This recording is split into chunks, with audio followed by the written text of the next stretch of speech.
जय जय श्री राधे। दंडवत प्रणाम।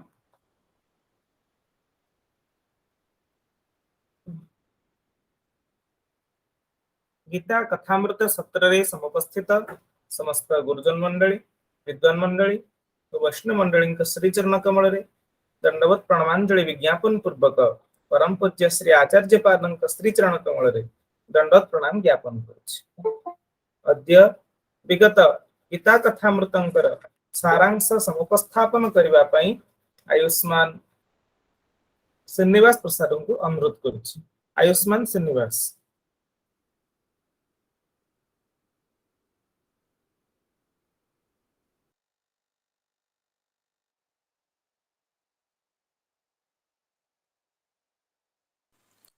जय जय श्री राधे। हरिपद नख कोटि पृष्ठ पर्यंत सीमा तटमपि कलयन्तीं प्राणकोटेरभीष्टाम् प्रमुदित मदिराक्षी वृंद वैदग्ध्य दीक्षा गुरुमति गुरुकीर्तिं राधिकामर्चयामि गुरुमति गुरुकीर्तिं राधिकामर्चयामि। श्री वृंदावन बिहारी श्री श्याम सुंदरंक श्री चरण कमल रे अनंत कोटि प्रणाम। वैष्णव कुल चूड़ामणि प्रातः स्मरणीय श्री श्री विश्वनाथ चक्रवर्ती पादंक चरण जुगल रे साष्टांग प्रणिपात करुअछि।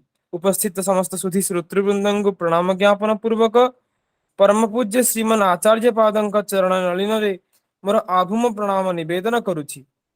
विगत श्रीमद् गीता चिंतन सत्र रे आलोचित विषय वस्तुर किंचित सारांश कहवाकू उद्यत हेउछि। अव्यक्तं व्यक्तिमापन्नं मन्यन्ते माम बुद्धयः परं भावमजानन्तो ममाव्ययमनुत्तमम्। अर्थात बुद्धिहीन मनुष्य माने मोर अनुत्तम अविनाशी परम भाव को न जानी मन इंद्रियर अतीत मते अर्थात सच्चिदानंद घन परमात्मा को साधारण मनुष्य परि जन्म होई व्यक्ति भाव प्राप्त होइछि बोली मने करंती। अल्प मेधावी जनमाने भगवत तत्व विषय रे अनभिज्ञ अटंती। बुद्धिहीन बा अल्प मेधावी जनमानक विषय रे कौन बा कुहाजिबो। वेदादि शास्त्र को कंठस्थ करिଥିବା शास्त्रदर्शी विद्वान माने मध्य भगवत तत्व विषय अनवगत अटंती। पितामह ब्रह्मा वत्सा हरणादि अनंतर भगवान को स्तुति करी कहउछंती अथापि ते देव पदाम्बुजद्वय प्रसाद लेसानुगृहीत एव हि जानाति तत्त्वं भगवन् महिम्न न चान्य एकोपि चिरं विचिन्वन्। अर्थात हे देव, हे भगवान, जो भक्त आपणक पादपद्मर करुणा को कणमात्र प्राप्त होइछि एकमात्र से ही आपणकर यथार्थ महात्म्य विषय अवगत होई परिछि। ସେହି ଭକ୍ତ ଅତିରିକ୍ତ ଦୀର୍ଘ କାଳ ପର୍ଯ୍ୟନ୍ତ ଅନୁସନ୍ଧାନ କଲେ ମଧ୍ୟ କେହି ବି ଆପଣଙ୍କ ତତ୍ତ୍ୱ ବିଷୟରେ ଜାଣିବାକୁ ଅସମର୍ଥ ଅଟେ। ଭଗବାନଙ୍କ ସ୍ୱରୂପ ବିଷୟରେ ଅବଗତ ହେବା ପାଇଁ ଭଗବାନଙ୍କ ଅନୁକମ୍ପା ହେତୁ ଅଟେ। ନିଜର ପ୍ରୟାସ ସାଧନା କଦାପି ହେତୁ ହୋଇନଥାଏ। ବୁଦ୍ଧିହୀନ ଲୋକ ଭଗବାନଙ୍କର ଅବ୍ୟକ୍ତ ପ୍ରପଞ୍ଚାତୀତ ସ୍ୱରୂପକୁ ଲକ୍ଷ୍ୟ କରି ନିରାକାର ବ୍ରହ୍ମ ହିଁ ଭଗବାନ ଏବଂ ବସୁଦେବଙ୍କ ଘରେ ଶ୍ରୀ ଗୋପାଳ ମାଇକ ଆକାର ଯୁକ୍ତ ଅଟନ୍ତି ଜାଣିକରି ସ୍ୱ ଅଳ୍ପ ବୁଦ୍ଧିର ପରିଚୟ ହିଁ ଦେଇଥାନ୍ତି। ସେମାନେ ଭଗବାନଙ୍କର ପରଭାବ ଅର୍ଥାତ୍ ମାୟାତୀତ ସ୍ୱରୂପ ଜନ୍ମ କର୍ମ ଲୀଳା ଇତ୍ୟାଦି ବୁଝିପାରନ୍ତି ନାହିଁ। ଭାବମ୍ କୀଦୃଶମ୍, ସେହି ଭାବ ଯାହା ନିତ୍ୟ ଓ ସର୍ବୋତ୍କୃଷ୍ଟ ଅଟେ। ଭଗବାନଙ୍କର ପରମ ଭାବ ଅର୍ଥାତ୍ ସ୍ୱରୂପ ଅବ୍ୟୟ ନିତ୍ୟ ବିଶୁଦ୍ଧ ऊर्जित सत्व मूर्ति अटे। तेबे जिज्ञासा आसे, यदि भगवान का रूप नित्य अटे, गुण नित्य अटे, भगवान निजे ही लीलामय अटंती, तेबे भगवान का लीलार स्थिति सार्वकालिक भावे दृष्टिगोचर न हेबार कारण कौन? तेबे भगवान एहार उत्तर रे 25तम श्लोक रे कहउछंती नाहं प्रकाशः सर्वस्य योगमाया समावृतः मूढ़ोऽयं नाभिजानाति लोको मामजमव्ययम्। अर्थात निज जोगमाया रे लुचि रही मु समस्त को प्रत्यक्ष हुए नहीं, तेणु ही अज्ञानी लोके ମତେ ଅଜନ୍ମା ଅବିନାଶୀ ପରମେଶ୍ୱର ବୋଲି ଜାଣନ୍ତି ନାହିଁ, ଅର୍ଥାତ୍ ମତେ ଜନ୍ମ ମରଣଶୀଳ ବୋଲି ଭାବନ୍ତି। ଭଗବାନ ପ୍ରତ୍ୟେକ ଦେଶ, ପ୍ରତ୍ୟେକ କାଳ ଓ ପ୍ରତ୍ୟେକ ବ୍ୟକ୍ତିର ନିକଟରେ ପ୍ରକାଶିତ ହୁଅନ୍ତି ନାହିଁ। ଯେପରି ନିରନ୍ତର ବିଦ୍ୟମାନ ସୂର୍ଯ୍ୟ ଦେବତା ସୁମେରୁ ପର୍ବତର ଆବରଣ ବଶ ହୋଇ ସର୍ବଦା ସାଧାରଣ ଜନର ଗୋଚରୀଭୂତ ହୁଅନ୍ତି ନାହିଁ, ସେହିପରି ଭଗବାନ ଗୁଣ ଲୀଳା ପରିକର ଇତ୍ୟାଦି ସହ ନିତ୍ୟ ବିରାଜମାନ ରହିଲେ ମଧ୍ୟ ଯୋଗମାୟା ଦ୍ୱାରା ଆବୃତ ହେବା କାରଣରୁ କାଦାଚିତ୍କ ରୂପେ ବିବିଧ ବ୍ରହ୍ମାଣ୍ଡରେ ବିବିଧ ସମୟରେ ପ୍ରକଟ ହୋଇଥାନ୍ତି, ଅଥଚ ସର୍ବତ୍ର ସର୍ବଦା ନୁହେଁ। वेदाहं समतीतानि वर्तमानानि चार्जुन भविष्याणि च भूतानि मां तु वेद न कश्चन। हे अर्जुन, ଅତୀତରେ ଯେଉଁମାନେ ଥିଲେ, ବର୍ତ୍ତମାନ ଯେଉଁମାନେ ଅଛନ୍ତି ତଥା ଭବିଷ୍ୟତରେ ଯେଉଁମାନେ ଜାତ ହେବେ, ସେହି ସକଳ ଭୂତ ପ୍ରାଣୀଙ୍କୁ ମୁଁ ଜାଣେ, କିନ୍ତୁ ଶ୍ରଦ୍ଧା ଭକ୍ତିହୀନ କୌଣସି ପୁରୁଷ ମତେ ଜାଣେ ନାହିଁ। ସଂଜାତ ତ୍ରୁଟି ବିଚ୍ୟୁତି ପାଇଁ କ୍ଷମା ପ୍ରାର୍ଥନା ପୂର୍ବକ ମୋ ବାଣୀକୁ ବିରାମ ଦେଉଛି ତଥା ପରମ ପୂଜ୍ୟ ଆଚାର୍ଯ୍ୟ ପାଦଙ୍କୁ ନିବେଦନ କରୁଛି, ସ୍ୱକୀୟ ଗୀତା ମୃତ ବଚନ ଦ୍ୱାରା ଆଜିର କ୍ଷେତ୍ର ଆରମ୍ଭ କରିବା ସହିତ ଗୀତା ରସାମୃତ ସିନ୍ଧୁରେ ଆମକୁ ଅବଗାହନ କରି ଧନ୍ୟାଧିଧନ୍ୟ କରନ୍ତୁ। ଜୟ ଜୟ ଶ୍ରୀ ରାଧେ। ଦଣ୍ଡବତ ପ୍ରଣାମ। यस्य प्रसादात् भगवत्प्रसादो यस्य प्रसादान्न गतिः कुतोऽपि ध्यायं स्तुवंस्तस्य यशस्त्रिसन्ध्यं वन्दे गुरो श्रीचरणारविन्दम् वन्दे गुरो श्रीचरणारविन्दम् रक्तम्बूरुहदर्पभञ्जनमहासौन्दर्यनेत्रद्वयं मुक्ताहारविलम्बिके रत्नोज्ज्वलत्कुण्डलं वर्षामेघसमाननीलवपुषं ग्रैवीयहारान्वितं पार्श्वे चक्रधरं प्रसन्नवदनं नीलाद्रिनाथं भजे। आजानुलम्बितभुजो कनकावदातौ संकीर्तनैकपितरो कमलायताख्यो विश्वम्भरो द्विजवरो युगधर्मपालो वन्दे जगत्प्रियकरो करुणावतारो यो भीष्मरुद्रशुकनारदभीष्ममुखी नोलक्षितोऽपि सहसा पुरुषस्य तस्य सद्यो वशीकरणचूर्णमनन्तशक्तिं तं राधिकाचरणरेणुमहं स्मरामि तं राधिकाचरणरेणुमनुस्मरामि। पार्थाय प्रतिबोधितां भगवता नारायणेन स्वयं व्यासेन ग्रथितां पुराणमुनिना मध्ये महाभारतम् अद्वैतामृतवर्षिणीं भगवती मष्टादशाध्यायिनी मम त्वामनुसन्दधामि भगवद्गीते भवद्वेषिणीम्। वाञ्छाकल्पतरुभ्यश्च कृपा सिन्धुभ्यैव च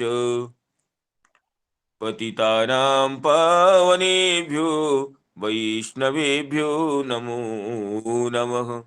पतितानां पावनेभ्यो वैष्णवेभ्यो नमो नमः। प्रातःकालीन श्रीमद् भगवद गीता सत्र समवेत समस्त पूज्य चरण वैष्णव वृंद गुरुजन वर्ग मातृवृंद मित्रमंडली को विनम्र प्रणाम ओ अभिवादन विज्ञापित करोछि। भगवत अनुकंपारु भगवती गीता मातांक परम करुणारु पुनश्च 2 दिनर विरति परे तदीय आलोचनारे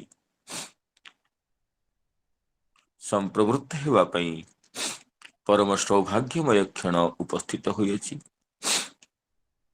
एथिपाई पुनः कार्तज्ञ विज्ञापन करुअछि जेपरि आयुष्मान श्रीनिवास प्रसाद गत शुक्रवार कथा सारांश को सुष्ठु उपस्थापन करिसंती ता अत्यंत श्लाघनीय और हृदय। तदनुसारे अद्यतन दिवसर चर्चारे प्रवृत्त हेबा संप्रार्थित। भगवान अर्जुन को यह कहिसंती जे दुष्कृति गण मोर शरणापन्न होती नहीं। जो मनंकर जन्म जन्मर दुष्कृत अच्छी पाप अच्छी से पाप द्वारा सेमानंकर शरणागति प्रतिबंधित होता है। तांकर दुष्कृत मो चरण कमल रे प्रपत्ति रे बाधक होता है। आउ से माने ही नराधम एवं मूढ़ एवं माया द्वारा अपहृत विवेक विज्ञान और आसुर भाव समाश्रित व्यक्ति बोली कहिसंती। आ पक्षांतर रे जो माने सुकृति अटंती नाम पुण्यवान अटंती से माने सकाम हुंतु अथवा निष्काम अवश्य मोर प्रपत्ति को स्वीकार करथांती। तन्मध्यरु आर्त जिज्ञासु अर्थार्थी एवं सकाम एवं ज्ञानी निष्काम भक्त अटे। तेणु सकाम और निष्काम उभय विध भक्त ये वासुदेव चरण में प्रपन्न से माने अवश्य सुकृति सुकृतवान अटंती पुण्यवान अटंती। यह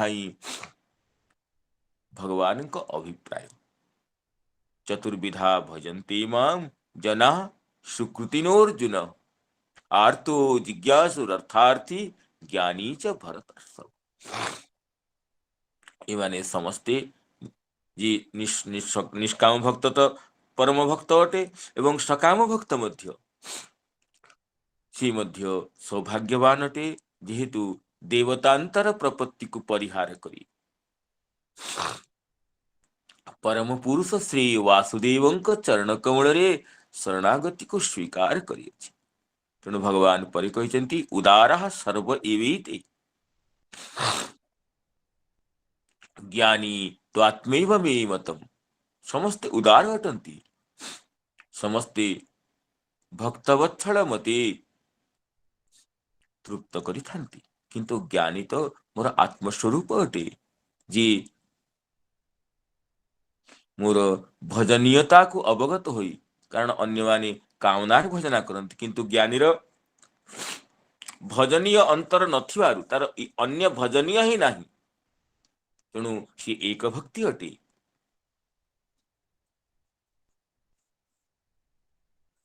एक भक्ति नाम एकस्मिन् भक्ति ही यस्य अथवा एकाएव भक्ति यस्य। तेणु एक भक्ति जे ज्ञानी विशिष्यते बोले भगवान कहिसंती एवं अनेक जन्म परे सर्वभूतरे वासुदेव को अवलोकन करी से ज्ञानी परिपूर्ण रूप मते प्राप्त होता है। तथापि विविध कामनारे वशीभूत चित्त व्यक्तिगण मोर शरणागति को परिहार करी अन्य देवता को उपासना करिथा। कामेस्तैस्तिर्हृत ज्ञाना प्रपद्यन्ते अन्य देवता। अर्थात अन्य देवता को उपासना कले कामना पूर्ण ही परिवो। भगवान वासुदेव सिना मुख्य दे परिवे किंतु कामना पूर्ण करिवरी ए भली धारणा सेमानक हृदय कंदर रे प्रतिष्ठित हो जाई थाए। तेणु सेमाने निज निज स्वभाव अनुरूप यक्ष रक्ष पितृ भूत प्रजेश इत्यादि विभिन्न देवता को उपासना करिथांते एवं वस्तुतः जो व्यक्ति निजर स्वभाव अनुरूप जो देवता को आराधना करने को चाहिए मु अंतर्यामी रूप से तार हृदय रही तद्विषयक श्रद्धा को उत्पादन करिथाए। अर्थात अंतर्यामी यदि व्यक्तिर श्रद्धा को उत्पन्न न करेबे करिब किए। तेणु भगवान कहते जे अंतर्यामी रूप से प्रत्येक व्यक्तिर हृदय मुहि अवस्थित अटे। व्यक्ति निजर स्वभाव वशीभूत होई प्रकृति अनुरूप रजो तमोगुणर प्रेरणा अनुसारी जो देवता को भजना करने को चाहिए तद्विषयक श्रद्धा को अंतर्यामी रूप से मुहि विधान करिथाए। यो यो यांग यांग तनुंग भक्त श्रद्धयार्चितुमिच्छति तस्य तस्याचलां श्रद्धां तामेव विदधाम्यहम्। एवं से श्रद्धा द्वारा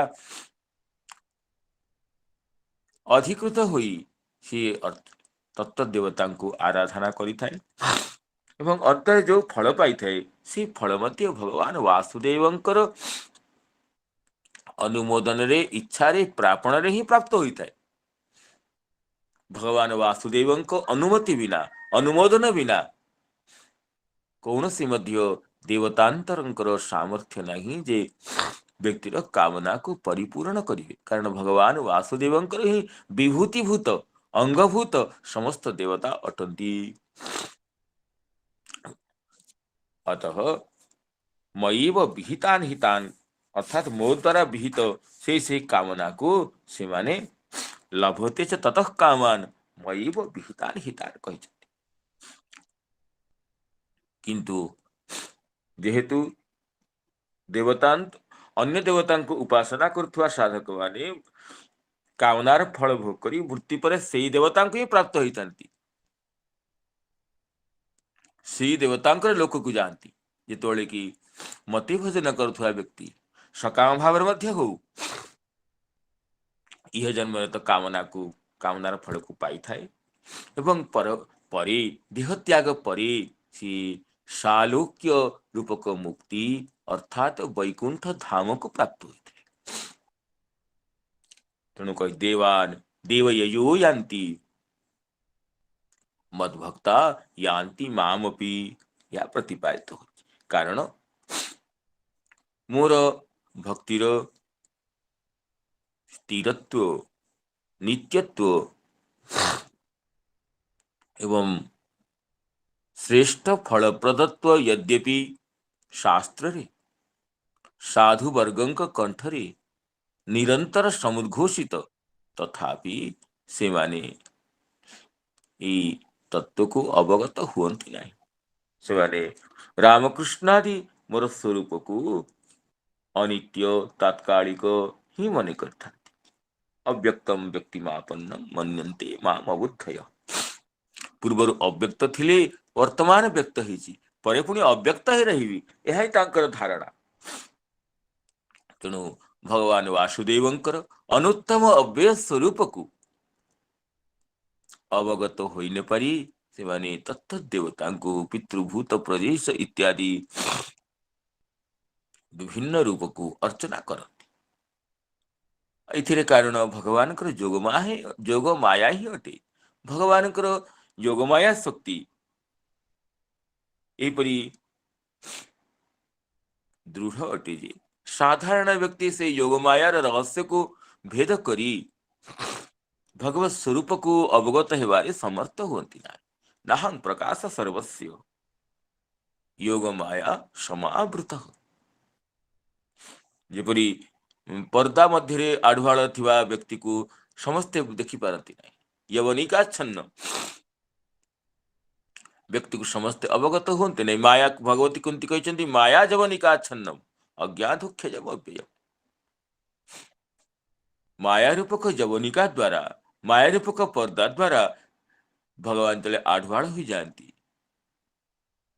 साधारण व्यक्ति मायार घनत्व को परिहार करी माया को तिरोहित करी मायार आढ़ुआड़े थिबा भगवान को देखि पारे नहीं।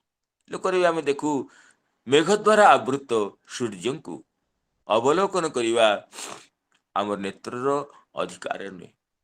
यद्यपि नेत्र आमर नेत्रर मार्ग को ही मेघ आवृत्त करिछि, आमे कहू जे सूर्य को मेघ आवृत्त करिछि, सेही भली भगवान को माया आवृत्त करिनि। आमर नेत्र मार्ग को, आमर दृष्टिपथ को, आमर चित्त को, आमर संस्कार को, आमर विवेक को माया आच्छन्न करिथाए। किंतु आमे भगवानंकर रहस्य को अवगत न होई न पारु। तेणु मूढ़ोयम नाभिजानाति लोको माम अजम अव्ययम। मो अज हेले मध्य अव्यय हेले मध्य मो दिव्य जन्म कर्म च मे दिव्यम एवं यो वेत्ति तत्त्वतः त्यक्त्वा देहं पुनर्जन्म नैति मामेति सो अर्जुन, जहाँ भगवान चतुर्थ अध्याय कही अजन्मांकर जन्म आउ अविनाशींकर तिरोधान, ये जो भगवान को अवतार ग्रहण ये जगतर हित पाई अटे। तेणु जगतर हित पाई अजन्मा मध्य जन्म नेला भली प्रतीत हुवंती एवं अकर्ता मध्य विविध कर्म कला भली संसारी व्यक्ति भली कर्म कला भली प्रतीत हुवंती। ये भगवान कर जन्म कर्मर दिव्यत्व को जी अवगत ही पाला तापाई अनवगतर अनवगति पाई किछि नाही। आ से वस्तुतः माया को भेद करी परम रहस्य को अवगत होता है। किंतु योग माया द्वारा समावृत भगवत रहस्य को समस्ते अवगत हुवंती नहीं। यह थिला चर्चार विषय। तेबे किए अवगत हुवंती यह कहया पर भगवान कहिछन जे वेदाहं समतीतानि वर्तमानानि चार्जुन भविष्याणि च भूतानि मां तु वेद न कश्चन। आज पर्यंत जेते जीवगण सृष्टि रे प्रकटित होइछंती आउ जेते जीवगण प्रकटित हेबे आउ वर्तमान जेते जीव अछंती समस्तंकर संख्या, समस्तंकर स्वरूप, समस्तंकर हृदयर भाव सबको मु अवगत अछि। कारण भगवान तो परमात्मा रूप प्रत्येक हृदय अछंती। कीट पतंग ठार आरंभ करी ब्रह्मा पर्यंत समस्तंक हृदय रे परमात्मा रूप अंतर्यामी रूप भगवान तो अछंती। अंतर्यामी अंतः यमयति, अंतः तिष्ठन यमयति नाम नियंत्रयति भूतगणम। यह अंतर्यामी अंतर रही समस्त भूतगण को नियंत्रित करुचंती। अतः तेणु अंतर्यामी रूप जेहेतु वासुदेव घट घटरे विराजमान, तेणु तांक निकटरे अनंत जीवगणंकर संख्या अपरिसीम हेले मध्य अनंत हेले मध्य तांक पई ताहार निर्धारण कथमपि क्लेशता नुहे। तेणु वेदाहं समतीतानि वर्तमानानि चार्जुन भविष्याणि च भूतानि मां तु वेद न कश्चन। समस्त तत्वर समस्त जीवगणर परिज्ञाता परमात्मा हेले मध्य वासुदेव हेले मध्य वासुदेव समस्त जीवगणंकर स्वरूप को जानिथिले मध्य से जीव माने वासुदेवंकर स्वरूप विषय रे अनवगत अटंती, अवगत होई पारंते ने। कहीं विरलतर व्यक्ति ही परमेश्वरंकर प्रकृत स्वरूप को बुझिबा पई प्रयास करथांती। से परमेश्वरंक स्वरूप को बुझंती, निजर स्वरूप को बुझंती एवं निजर कर्तव्य को अनुसंधान करती। तेबे किए एपरि करती? काहेकि प्राणीगण मोहित हुअंती? काहेकि प्राणीगण भगवान का स्वरूप को बुझी पारंती नहीं? यह पाई भगवान परे कहउचंती, जहाँ अत्यंत उपादेय अटे।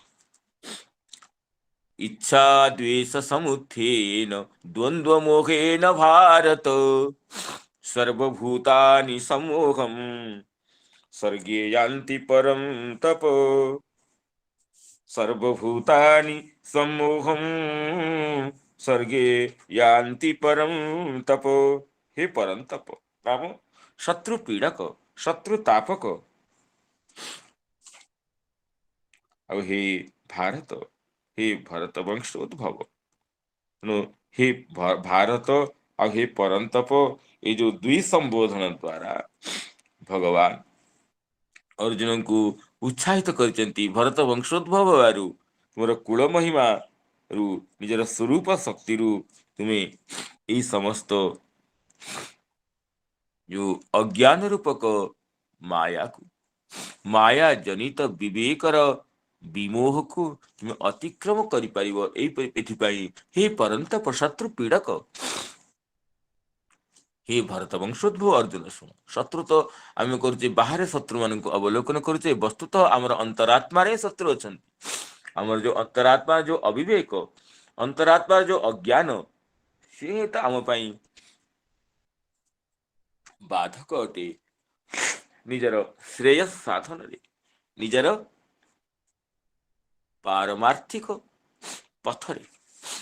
ତେଣୁ ଭଗବାନ କହୁଛନ୍ତି ଯେ ଇଚ୍ଛା ଦ୍ୱେଷ ସମୁତ୍ଥେନ ଦ୍ୱନ୍ଦ୍ୱ ମୋହେନ ଭାରତ। ଦ୍ୱନ୍ଦ୍ୱ ମୋହ, ଦ୍ୱନ୍ଦ୍ୱ ନିମିତ୍ତ ଯୋଉ ମୋହ, ସେ ହଉଛି ଦ୍ୱନ୍ଦ୍ୱ ମୋହ। ଦ୍ୱନ୍ଦ୍ୱ ଅର୍ଥ ଯୋଉ ପରସ୍ପର ବିରୁଦ୍ଧ ଯୋଉ ଦୁଇ ଧର୍ମ ଅଛି, ତାକୁ ଦ୍ୱନ୍ଦ୍ୱ ବୋଲି କୁହାଯାଉଛି।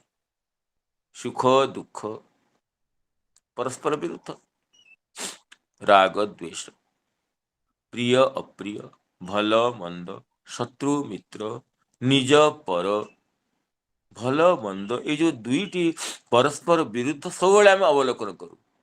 ଆମେ ଆଖି ପଡ଼ିଲା ମାତ୍ରେ ଏ ଭଲ ମନ୍ଦ, ଇଚ୍ଛା, ପ୍ରିୟ ଅପ୍ରିୟ, ନିଜ ପର, ଏଇ ଅନୁକୂଳ ପ୍ରତିକୂଳ, ମତେ ରୁଚିକର ଅରୁଚିକର, ଏଇ ଯୋଉ ଭାବ ଆସେ, ଦ୍ୱନ୍ଦ୍ୱ ନିମିତ୍ତକ ମୋହ, ଦ୍ୱନ୍ଦ୍ୱ ହେତୁରୁ ମୋହ। ତେଣୁ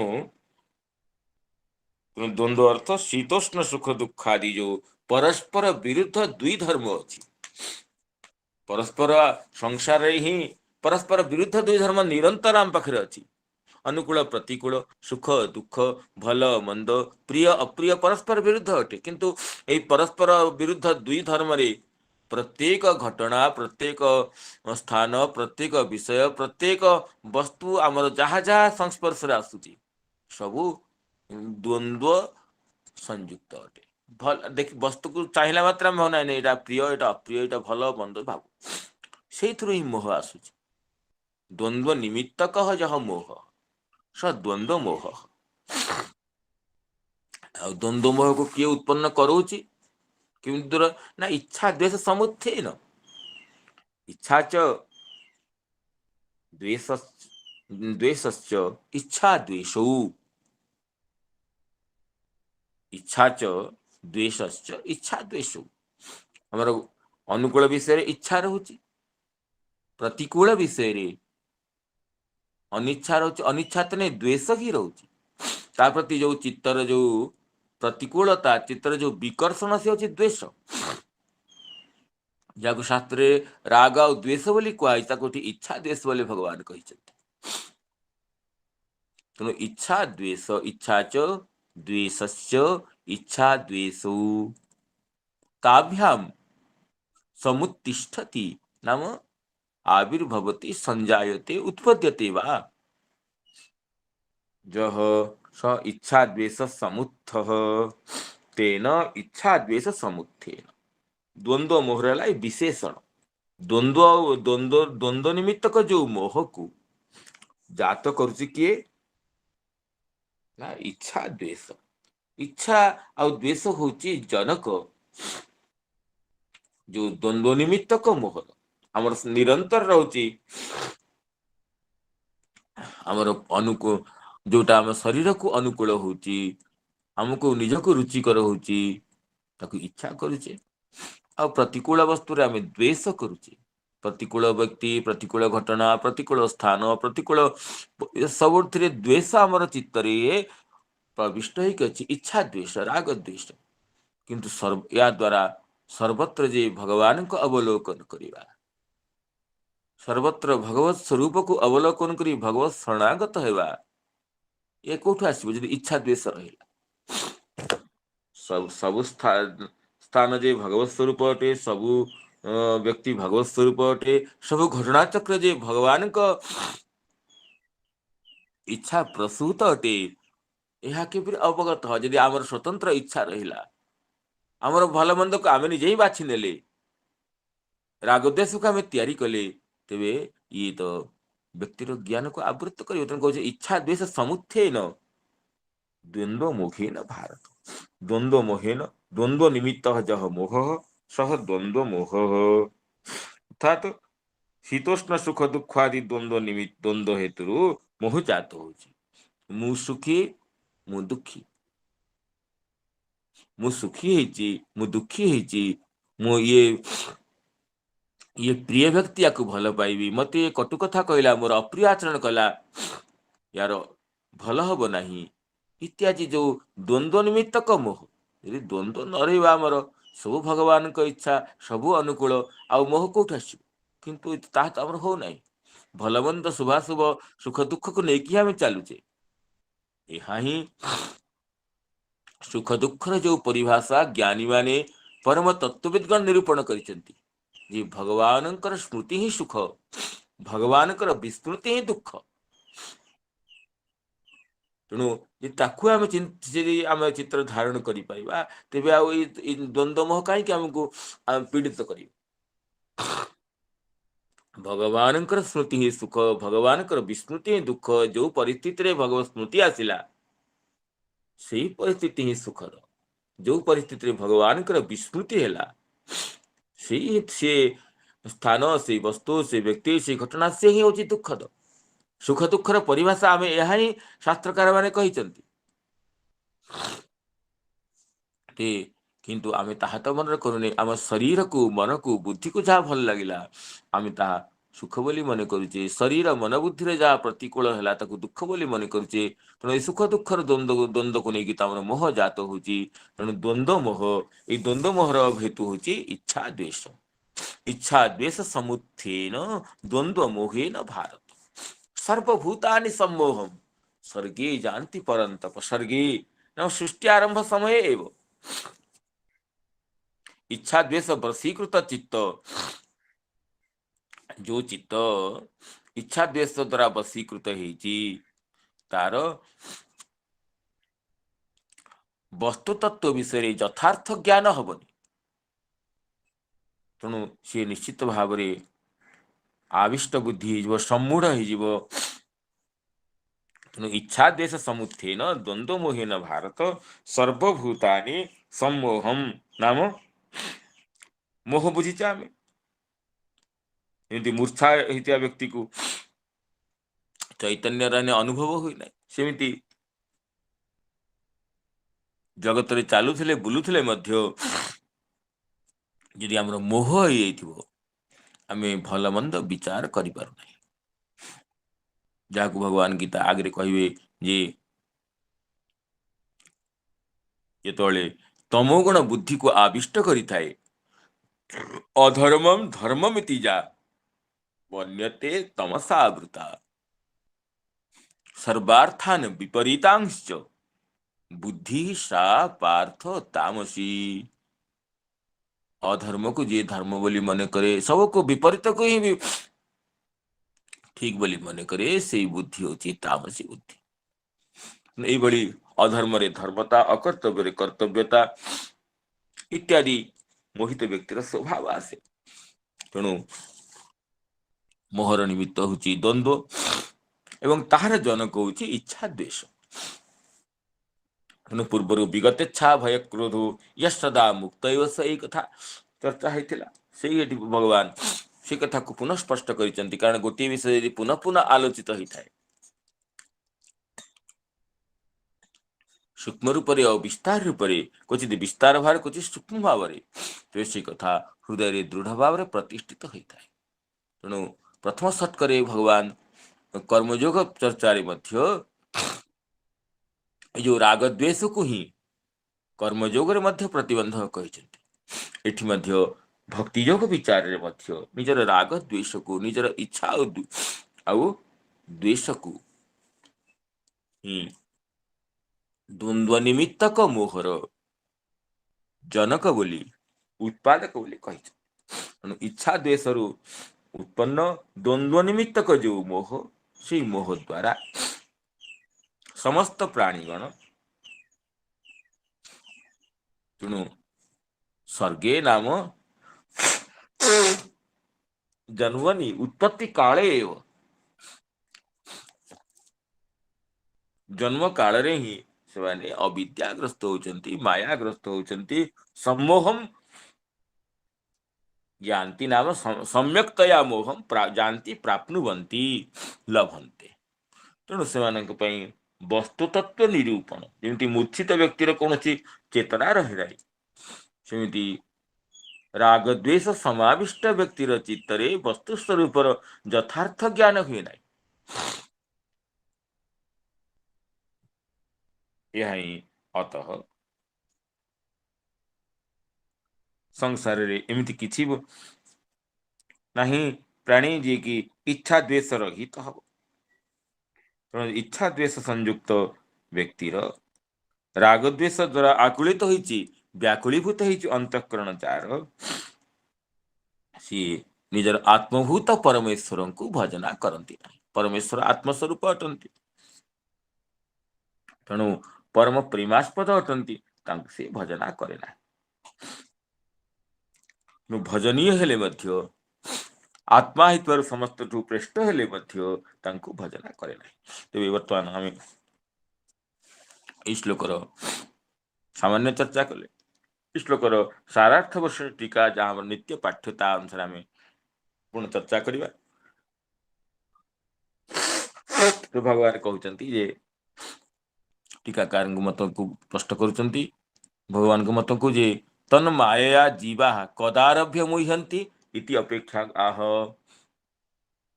तन भगवान को माया द्वारा भगवान जहाँ कहले दैवी हेसा गुणमयी मह माया दूरत्या इत्यादि से माया द्वारा जीव माने केवठु मोहित होइचंती ना इच्छा द्वेष समुत्थेन द्वंद्व मोहेन भारत सर्वभूतानि सम्मोहम स्वर्गे यान्ति परन्तप। स्वर्गे जगत सृष्ट्यारंभ काले सर्वभूतानि सर्वे जीवा सम्मोहयन्ति। जहाँ शास्त्रकार कहते कृष्ण भूली से जीव अनादि बहिर्मुख अतएव माया तारे देय संसार दुख। अनादि काल केते बेले से जीव भगवान को विस्मृत है नाम रूपात्मक जगत रे आविष्ट है इच्छा द्वेषर वशीभूत है इच्छा द्वेषर वशीभूत होई द्वंद्व मोह को स्वीकार कला द्वंद्व मोह द्वारा विमोहित है यार निर्दिष्ट समय सीमा कौन कहवा जो जीव आरंभ हो विभिन्न योनि भ्रमण करुचे एवं सी द्वंद्व मोह समाक्रांत हो कृष्ण भूली जीव से जीव अनादि बहिर्मुख अनादि काल अर्थ तार आरंभर किसी अंत नहीं अंत अच्छी किंतु तार आदि के है कही अनादि अनंत बोली नुहे ये भगवत तत्वर परिज्ञान हम साधु मान संग कर निजर स्वरूप को अवगत होगापी चेष्टा करी परमार्थ पथरे पथिक होगाकू प्रयासरत हम सी अवश्य से अनादि कर्म संस्कार जनित जो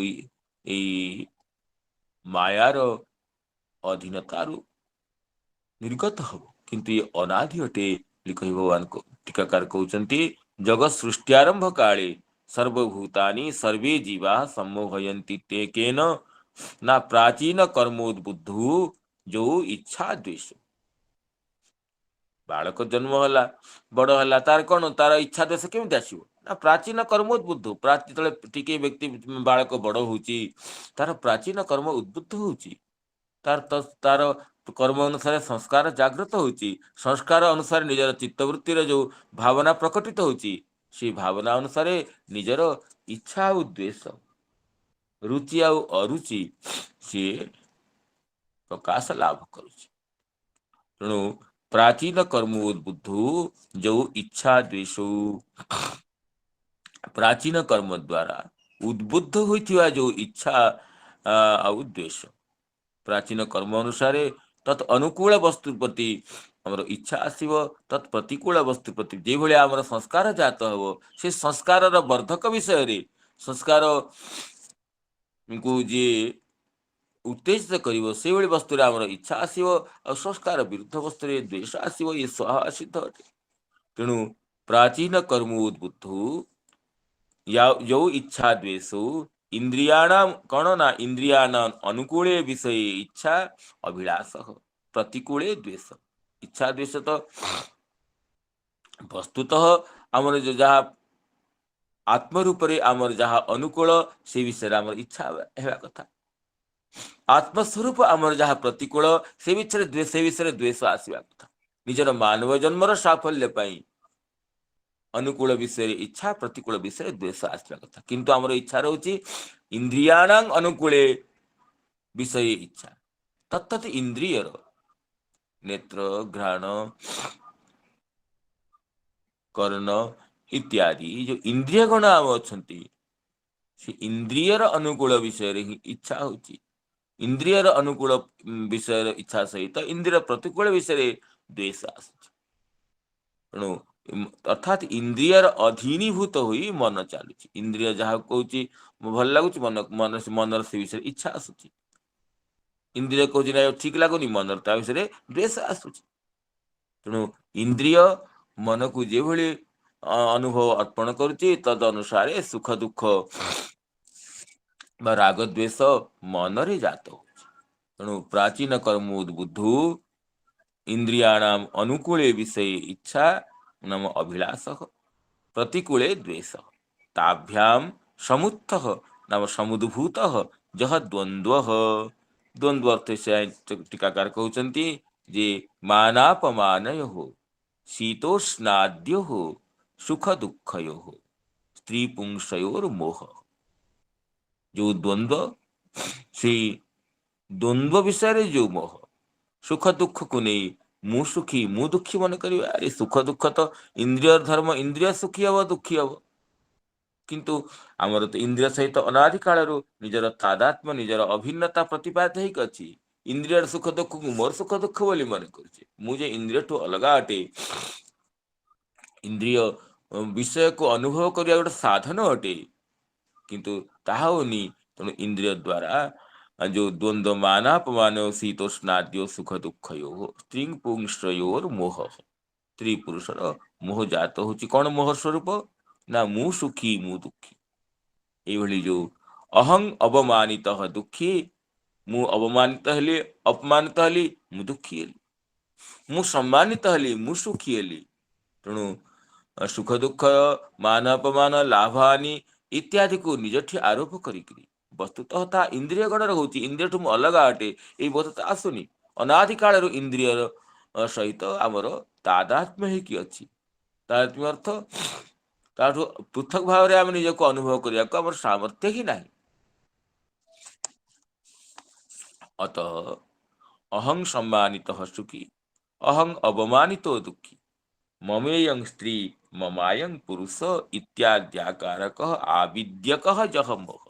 मोह आविद्यक नाम अविद्या जनित अविद्या प्रसूत अविद्या समुद्भूत अहं आउ मम मु सुखी दुखी ये जो अहंग विषय कहला मोर ये घर मोर ये द्वार मोर प्रिय परिजन इत्यादि विषय कह। तेणु ये हूँ मोह। तावद भयम द्रविण गेह श्रुहुन्निमित्तम शोक स्पृहा परिभवो विपुलश्च लोभ तावन्ममेत्यसदव ग्रहार्ति मूलम यावन्नतेङ्घ्रिमभयं प्रवृणीत लोक। श्रीमद्भागवत तृतीय स्कंदरे पितामह ब्रह्माजी कही जो पर्यंत व्यक्ति तुम चरण कमल शरणापन्न तार सब भय शोक मोह इत्यादि जात हब। कारण अनुकूल निजर स्वरूप को अनवगत हो इंद्रियर अनुकूल विषय को भल बोली मन करवा इंद्रियर प्रतिकूल विषय को मंद बोली मन करवा जो चलुचे। तेणु इच्छा द्वेष जनित द्वंद्व मोहरु सुख दुख अवश्य जात हो। अतः जो आविद्यक जह मोह तेन सम्मोहम स्त्री पुत्रादिषु अत्यंताशक्ति प्राप्नुवन्ति। सम्मोह शब्दर अर्थ करुचंती संसार रे सांसारिक विषय रे जो अत्यंत आसक्ति संसार अच्छे संबंध रहिबो किंतु जेले आसक्ति घनीभूत ही जीवो प्रगाढ़ ही जीवो ताहा मोह शब्द रे वाच्य होची सम्मोह शब्द रे अभिहित होची तेणु त्रिपुत्रादिषु अत्यंताशक्ति प्राप्नुवन्ति अतएव अत्यंतासक्ता नाम न मद्भक्तो अधिकार अत्यंत जे विषय रे आसक्त तार भक्ति रे अधिकार नाही कारण एकादश स्कंद रे भगवान उद्धव को प्रति यह कहते जे तीन प्रकार ही उद्योग अच्छी कर्म ज्ञान आउ भक्ति नोपाय अन्योस्ति करिचित निर्विन्ना नाम ज्ञान योग जो संसार रे अत्यंत विरक्त से ज्ञान योग अधिकारी आ जो संसार रे अत्यंत आसक्त से कर्मयोग द्वारा आचरण द्वारा आसक्ति क्रमश ऊर्ध्व को जीवे आउ भक्तिर अधिकारी पे कहिसेंती जे यदृच्छया मत कथादो जात श्रद्धस्तु जः पुमान न निर्विन्नो नाति शक्तो भक्ति योगो से सिद्धित से श्लोक को उद्धार कर चक्रवर्ती पाल कहउचंती यदृच्छया मत कथादो जात श्रद्धस्तु जः पुमान यदृच्छारे नाम सौभाग्य क्रम रे कौनसी हेतु को आश्रय करिके कौनसी निर्दिष्ट हेतु कहि होबनी यदृच्छावशतः स्वाभाविक भाव रे स्वतंत्र भाव रे जार भगवत कथा रे श्रद्धा जात होई भगवत विषय का प्रीति उत्पन्न होती भगवत विषय का प्रीति को किए उत्पन्न कला केतବେଳେ उत्पन्न ହେଲା କିପରି ହେଲା ସେମିତି କିଛି କାରଣ ଅନୁଭବ କରିବ କିନ୍ତୁ ଜନ୍ମ ଜନ୍ମର ସୁକୃତର ଫଳ ତେଣୁ ତାକୁ ଯଦୃଚ୍ଛା ଶବ୍ଦରେ କୁହାଯାଉଛି ଯଦୃଚ୍ଛା ଅର୍ଥ ସ୍ୱୈରିତା ଅର୍ଥ ସ୍ୱତନ୍ତ୍ରତା କାର ଅଧୀନ ହେଇକିରି କୌଣସି କର୍ମର এই भगवत विषयक रति जात हुए भगवत अनुकंपार जात होता है सत्संग रहता है केतବେଳେ सत्संग होला किपरि भगवत अनुकंपा होला ताकू ठीक अनुध्यान करी होबनी ठीक अनुध्यान करी होबनी ताकू शास्त्र रे यदृच्छा शब्द रे कुहाई अर्थात स्वतंत्र भाव रे अकस्मात भाग्योदय रे यदि जार मत कथा दो जात श्रद्धा कौन से हेतु को आश्रय करी कौन हेतु को आश्रय न करी मध्य स्वतंत्र भाव रे स्वतःसिद्ध भाव रे जार जन्म जन्मांतर सौभाग्य क्रम रे जार यदृच्छया मत कथा दो भगवान कथा रे नाम रे रूप रे लीला रे गुण रे इत्यादि रे जात श्रद्धा जार श्रद्धा जात होइछि अनुराग जात होइछि रुचि जात होइछि जाको भगवत कथा भगवत विषय को संबंध भल लगुच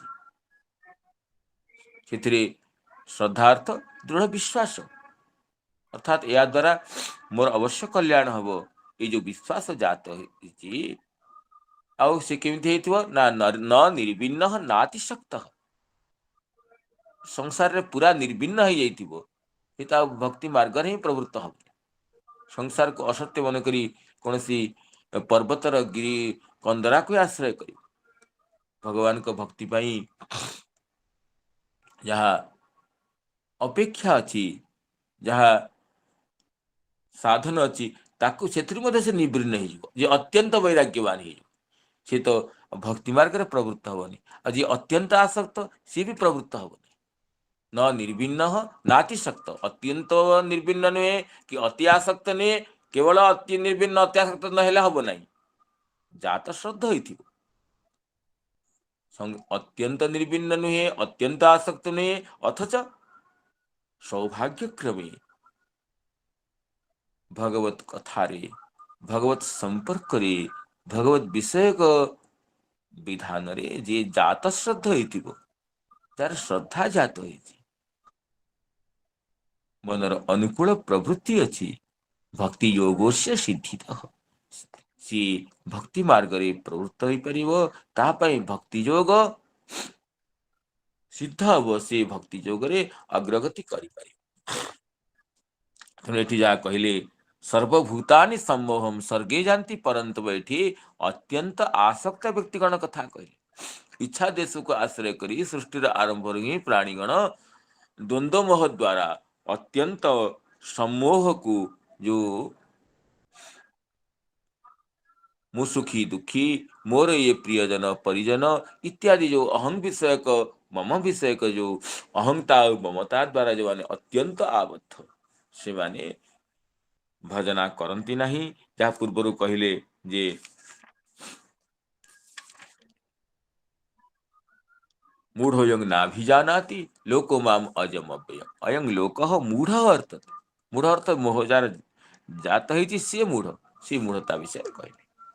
अतः इच्छा द्वेष समुत्थेन द्वंद्व मोहेन भारत सर्वभूतानि सम्मोहं सर्गे जानति परन्तप। सर्वभूतानि सम्मोहं सर्गे यान्ति परन्तप। ଆଉ ଇଏ ଯଦି ସମସ୍ତ ଭୂତଗଣ ସ୍ୱର୍ଗର ପ୍ରାରମ୍ଭରେ ହିଁ ମୋହକୁ ପ୍ରାପ୍ତ ହେଉଛନ୍ତି, ତେବେ କୋଉମାନେ ଭଗବତ ଭଜନର ଅଧିକାରୀ? ଭଗବତ ଭଜନର ଯେଉଁମାନେ ଅଧିକାରୀ ନୁହନ୍ତି ତାଙ୍କୁ କଥା କହିସାରିଲେ ବ୍ୟତିରେକ ମୁଖରେ, ତାର ଅନ୍ୟ ମୁଖରେ କହୁଛନ୍ତି ଯେ କୋଉମାନେ ଯାହାକୁ ପୂର୍ବରୁ ଦୁଷ୍କୃତିନ ସୁକୃତିନ ଶବ୍ଦରେ କହିଥିଲେ, ନମାଂ ଦୁଷ୍କୃତିନ ମୂଢା ପ୍ରପଦ୍ୟନ୍ତେ ନରାଧମା, ଶିଖ ଏବଂ ଚତୁର୍ବିଧା ଭଜନ୍ତେ ମାଂ ଜନା ସୁକୃତିନ ଅର୍ଜୁନ, ଯେ କଥା ପୂର୍ବରୁ କୁହାଯାଇଥିଲା ସେ କଥାକୁ ପୁଣି ଆଉ ଥରେ ବିଶଦୀକୃତ କରିଛନ୍ତି। ପୁଣି ଏଠି ମୂଢ ଆଉ ଦୃଢବ୍ରତ ଶବ୍ଦରେ ମୂଢମାନେ ଯେଉଁମାନେ ସମ୍ମୋହକୁ ପ୍ରାପ୍ତ ହୋଇଛନ୍ତି ସେମାନେ ମତେ ପ୍ରପନ୍ନ ହୁଅନ୍ତି ନାହିଁ। ଆଉ ଯେଉଁମାନେ ସେଭଳି ସମ୍ମୋହକୁ ପ୍ରାପ୍ତ ହୋଇନାହାନ୍ତି, ଯାହାକୁ ସୁକୃତିନ ବୋଲି କୁହାଯାଇଥିଲା, ତାକୁ ଏଠି ପୁଣ୍ୟକର୍ମା ବୋଲି କହିଛନ୍ତି। येषां त्वन्तगतं पापं जनानां पुण्यकर्मणां, येषां त्वन्तगतं पापं जनानां पुण्यकर्मणां ते द्वन्द्वमोहनिर्मुक्ताः भजन्ते मां दृढव्रताः।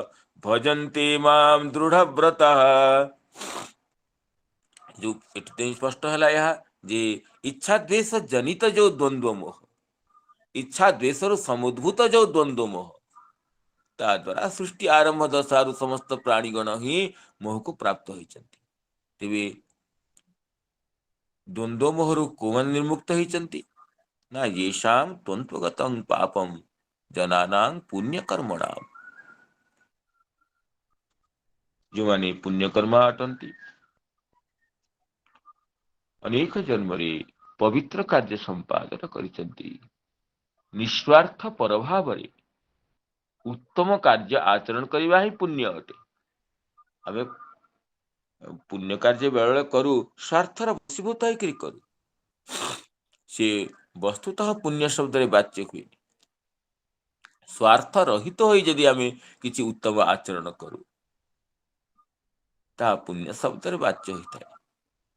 तेणु एभली पुण्यकर्मा व्यक्ति माने जनानां पुण्यकर्मणां, एभली अनेक पुण्यकर्म द्वारा क्रमशः पाप क्षीण होता है।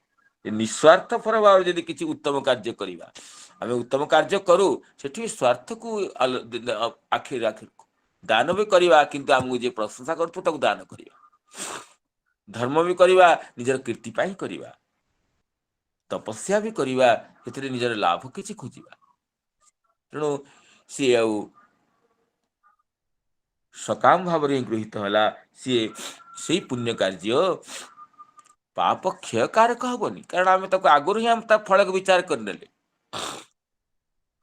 यही व्यक्ति आमर प्रशंसक, आपको आम दान कर प्रशंसा कर। किंतु पुण्यकर्म जी निजर स्वार्थ विरहित हुई स्वार्थ को सम्मुख न रखी यदि पवित्र कार्य उत्तम कार्य समुचित कर्तव्य आम करवा, ताहा ही पुण्यकर्म भाव गृहीत होती शास्त्र। से पुण्यकर्म द्वारा अनेक पुण्य आचरण द्वारा जेषां त्वन्तगतं पापम, पाप अंतगतम, अंतगत का टीकाकार कहिबे जे नश्यद अवस्थम, एपरि गोटी अवस्था अछि जो वस्तु बढ़िबार अवस्था थाए, गोटी अवस्था अछि वस्तु क्षीण होबार अवस्था थाए। जंती ମଧ୍ୟରାତ୍ରି ହେଇଛି, ମଧ୍ୟରାତ୍ରି ହେଲେ ପ୍ରଗାଢ଼ ଅନ୍ଧକାର ଅଛି, କିନ୍ତୁ ମଧ୍ୟରାତ୍ରି କ୍ରମଶଃ କ୍ଷୀଣ ହେଇଯିବ। କି ସନ୍ଧ୍ୟା କାଳ ହେଇଛି, ସନ୍ଧ୍ୟା କାଳରେ ଅନ୍ଧକାର ଆରମ୍ଭ ହେଇନି, କିନ୍ତୁ ସେ ଅନ୍ଧକାର ବର୍ଦ୍ଧନଶୀଳ ଅଟେ। ତେଣୁ ଅନ୍ତର୍ଗତଙ୍କ ଅର୍ଥ ନଶ୍ୟତ ଅବସ୍ଥା, ନଷ୍ଟ ପ୍ରାପ୍ତ ହେବାର ଅବସ୍ଥାକୁ ଆସିଛି, ଅର୍ଥାତ୍ କ୍ରମଶଃ ନଷ୍ଟ ହେବାକୁ ଆରମ୍ଭ ହୋଇଛି। ତେଣୁ ୟେଷାଂ ତନ୍ତଗତଂ ପାପಂ ଜନାନାଂ ପୁଣ୍ୟକର୍ମଣାଂ, ପୁଣ୍ୟକର୍ମା ଯେଉଁ ଜନମାନେ, ଯେଉଁମାନଙ୍କର ନିଃସ୍ୱାର୍ଥ ଭାବରେ ପବିତ୍ର ଭାବରେ ଉତ୍ତମ କାର୍ଯ୍ୟ ଆଚରଣ ଦ୍ୱାରା, ନିଷ୍କାମ ଭାବରେ କର୍ତ୍ତବ୍ୟ ଆଚରଣ ଦ୍ୱାରା ଯେଉଁମାନଙ୍କର ପାପ ଦୁଷ୍କୃତ ନଷ୍ଟ ହୋଇଛି, ପାପ ଆଉ ଦୁଷ୍କୃତ ହିଁ ଆମକୁ ତ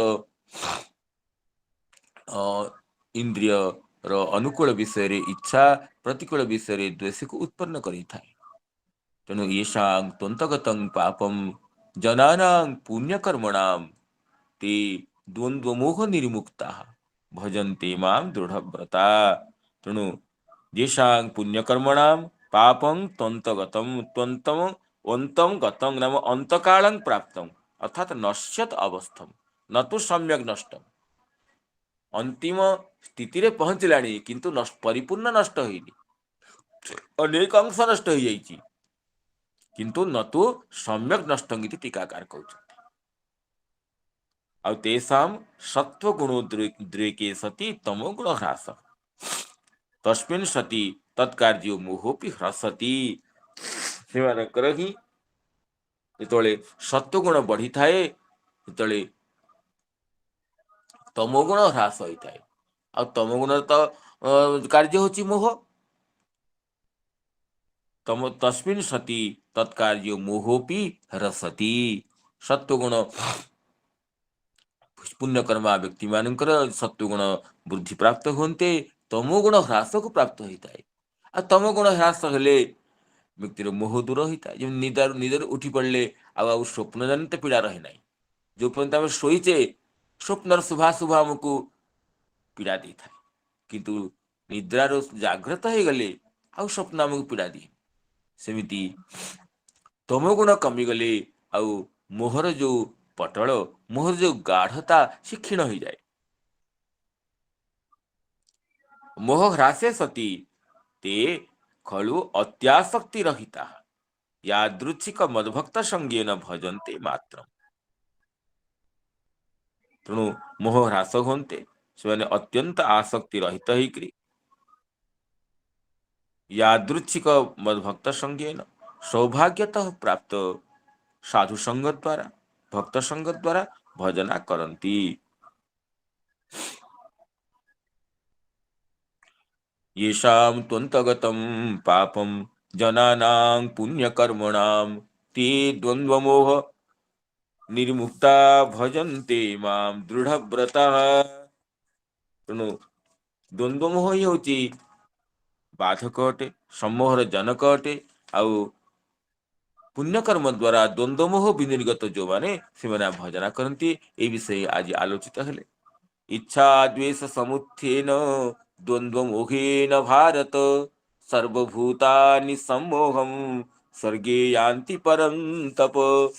येषां त्वन्तगतं पापं जनानां पुण्यकर्मणां ते द्वन्द्वमोह निर्मुक्ताः भजन्ते मां दृढव्रता। ते द्वन्द्वमोह निर्मुक्ता भजन्ते मां ଦୃଢ଼ବ୍ରତା। ଏହିପରି ଭାବରେ ଆମେ ସପ୍ତମ ଅଧ୍ୟାୟର ଉପାନ୍ତିମ ସ୍ଥଳରେ ପହଞ୍ଚିଛେ। ଆଉ ଆଗାମୀ ଦିବସରେ ସପ୍ତମ ଅଧ୍ୟାୟ ପ୍ରାୟ ପୂର୍ଣ୍ଣ ହେବେ। ତେଣୁ ସମସ୍ତ ସୁଧୀ ଶ୍ରୋତୃମଣ୍ଡଳୀଙ୍କ ଚରଣରେ ବିନମ୍ର ପ୍ରଣାମ, ଅତ୍ୟନ୍ତ ହୃଦୟର ସହିତ କାର୍ତ୍ତଜ୍ఞ ବିଜ୍ଞାପନ ପୂର୍ବକ ସଂଜାତ ତ୍ରୁଟି, ବିଚ୍ୟୁତି, ପ୍ରମାଦ ଆଦି ଦୋଷ ପାଇଁ କ୍ଷମା ପ୍ରାର୍ଥନା ପୂର୍ବକ ପୁନଶ୍ଚ ଆଗାମୀ ଦିବସରେ ମିଳିତ ହେବାର ଅଭିଳାଷ ସହିତ ନିଜର ବାଣୀକୁ ବିରାମ ଦେଉଛି। ଜୟ ଜଗନ୍ନାଥ, ଜୟ ଭଗବତୀ ଗୀତା ମାତା କି ଜୟ। ଦଣ୍ଡବତ। ପ୍ରଣାମ ବାବା। ପ୍ରଣାମ ପ୍ରଣାମ ପ୍ରଭୁ। ପ୍ରଣାମ ପ୍ରଣାମ ପ୍ରଣାମ।